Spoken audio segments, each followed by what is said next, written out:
Mayroon ka na ba dito guys ang 1 centimo lapu-lapu? Ginawa ito guys noong 1979 hanggang 1982 ang ating 1 centimo. Mayroon tong composition guys na aluminum at mayroon ding timbang na 1.22 grams at mayroon din itong size 19 mm. Ang kanyang thickness naman ito guys ay 1.9 mm. Ang kanyang shape guys ay square with rounded corners. Tapos na itong na-demonetize guys noong January 2, 1998. Ito guys ang ating obverse, ang head of Lapu-Lapu at ang nakasulat na Republika ng Pilipinas at ang denomination na 1 centimo.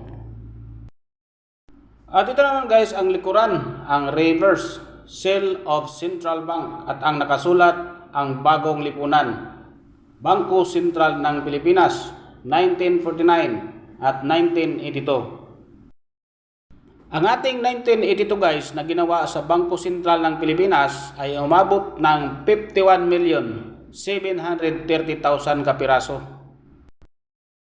At mayroong price na very fine 28 pesos, extra fine 28 pesos, about uncirculated 28 pesos, at ang kanyang uncirculated condition 29 pesos.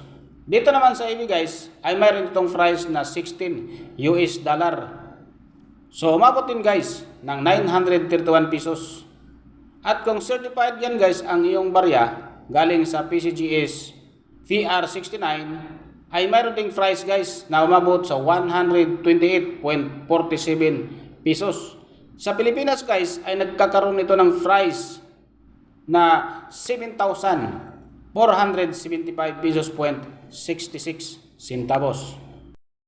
Kung mayroon ka nito guys at napakaganda ang kondisyon at lalo na kung mayroong error, pwede mong dalhin sa mga coin collector natin guys na mga professional para ipa-certify ang iyong barya para magkakaroon ng presyo na mas mahigit pa sa kanyang face value.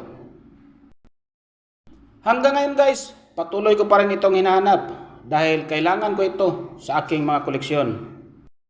Kung mayroon ka nito guys, pwede ka rin mag-comment dyan sa baba at i-post ang mga barya na hinahawakan katulad nito guys.